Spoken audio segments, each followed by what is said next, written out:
All things are possible if you believe. Well, you know, I studied for a long time. I started to study this book, Think and Grow Rich. And he talks about belief in here. He says, you're not ready for what you want until you believe you can get it. I found that the only two sources of reference we could go to find out anything about ourselves is science and religion. They all say you've got to believe. So I kept figuring out, how do you believe? How do you change a belief? Interesting subject, because I'm going to tell you something. Your results are nothing but the manifestation of your belief system. Well, our belief system, now listen carefully, is based upon our evaluation of something. And frequently when we reevaluate a situation, our belief about that situation will change. Seeing yourself make a decision at that point to be resilient, to keep at it, to see the charge come back on your face, to see yourself working through the struggle is the most important visualization you can do. What would you say to yourself when it sucks? Not just see yourself validated. It's about, look, the real truth of achieving any dream is that struggle, that effort, that push. Every time that you have fallen on your face, or you've tried something and failed, or you've gone out and thought you found the love of your life, and then your heart's broken, and then you pick yourself up again, and then you dust yourself, you're building confidence the entire time, because confidence is not built on the high days. Confidence is built on the low ones. Confidence is built when you are struggling. Because when you see yourself go for something and fall, when you see yourself try and get knocked down, when you see yourself stand back up after getting abused or traumatized or discriminated against and moving ahead, you are building this reserve within yourself where you know you can rely on yourself, you know you can face hard things and you can keep moving forward. You know you have your own back. So it's in there. Your life has been helping you build it. Now you gotta just dig in and tap into it and use it to shut that critic up in your head. If you fall down 100 times in a day, what does it matter? For a committed man, there is no such thing as failure. If you fall down 100 times, 100 lessons to be learned. If you commit yourself like this to creating what you really care for, now your mind gets organized. Once your mind gets organized, the way you think is the way you feel, your emotion will get organized. Once your thought and emotion is organized, your energies will get organized in the same direction. Once your thought, emotion and energies are organized, your very body will get organized. Once all these four are organized in one direction, your ability to create and manifest what you want is phenomenal. When we say a joyful world, that means everything that you want has happened. Aristotle wrote in his famous Nicomachean Ethics that the common aim of mankind is to be happy. However, each person defines happiness. One thing we know is that the more confident and the better we feel about ourselves, the happier we are and the more effective we seem to be in everything we do. Self-confidence, however, is really a state of mind based on your belief systems. Belief or faith enables you to act boldly in the face of uncertainty. Confidence enables you to face changes and difficulties and unexpected setbacks with calmness and clarity, and allows you to respond more effectively under any circumstances. The law of belief, an important corollary of the law of cause and effect, says that your beliefs become your realities. You do not believe what you see, but you see what you believe. William James of Harvard said that belief creates the actual fact. In the Bible it says, according to your belief, it is done unto you. If you believe strongly enough and confidently enough, your outer world will tend to conform to a pattern consistent with these beliefs. In fact, your world today is largely an outpicturing of your innermost beliefs and convictions. You behave on the outside based on your beliefs on the inside. You see the world around you based on your beliefs about reality. Regardless of whether they are correct, how can you determine your true beliefs? Simple. You can tell what you really believe by observing what you do and what you don't do. You can tell what you believe by listening to your opinions, your conversations, and by noting your decisions.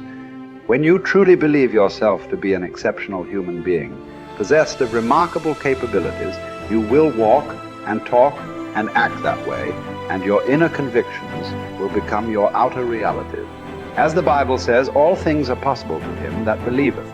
The law of incremental improvement is your key to an unlimited future of success, prosperity, and self-confidence. It doesn't matter where you are starting from. All that matters is where you are going. As Theodore Roosevelt said, do what you can with what you have, where you are.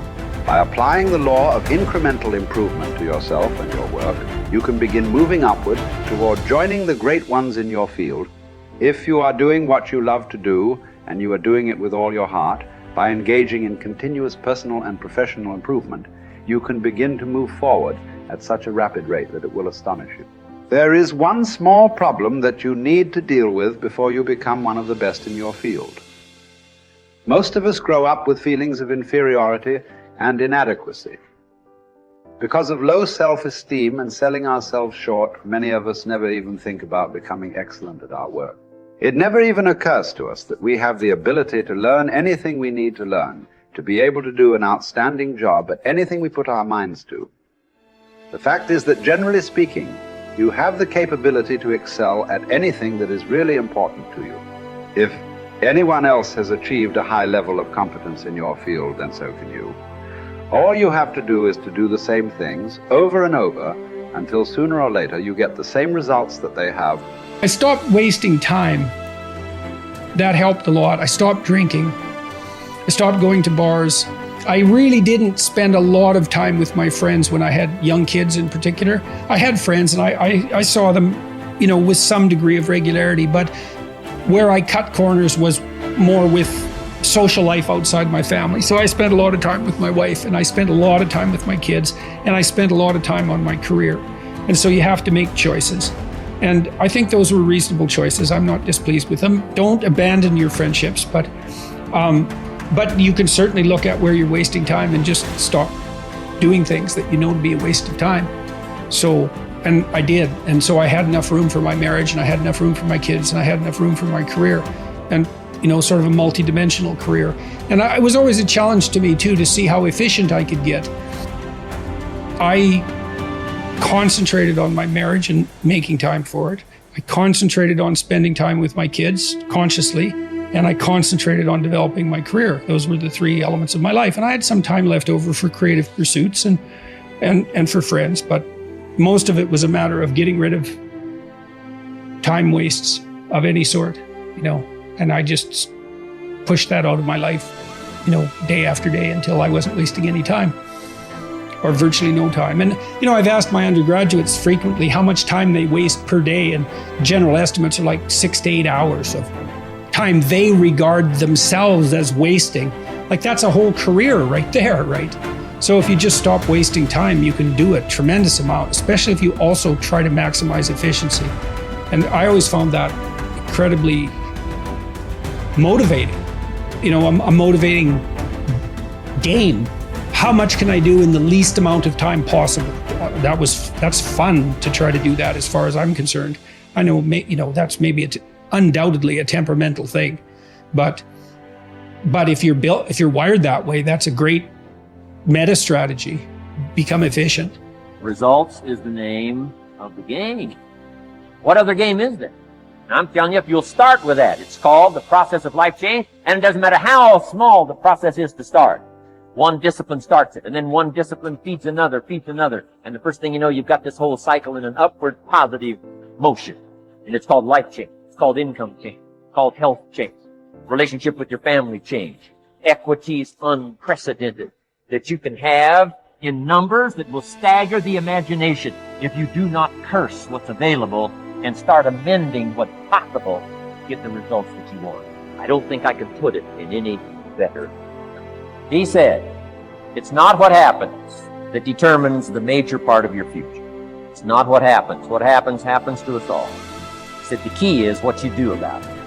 It's not what happens, it's what you do about it. And he said if you will start that process of change, do something different the next 90 days than you did the last 90 days, like picking up the books to read. Do something different, like the new health disciplines, relationship with your family, whatever it is, doesn't matter how small it is. You'll start doing different things with the same circumstances. Since we cannot change the circumstances, but we can change ourselves. We can change what we do.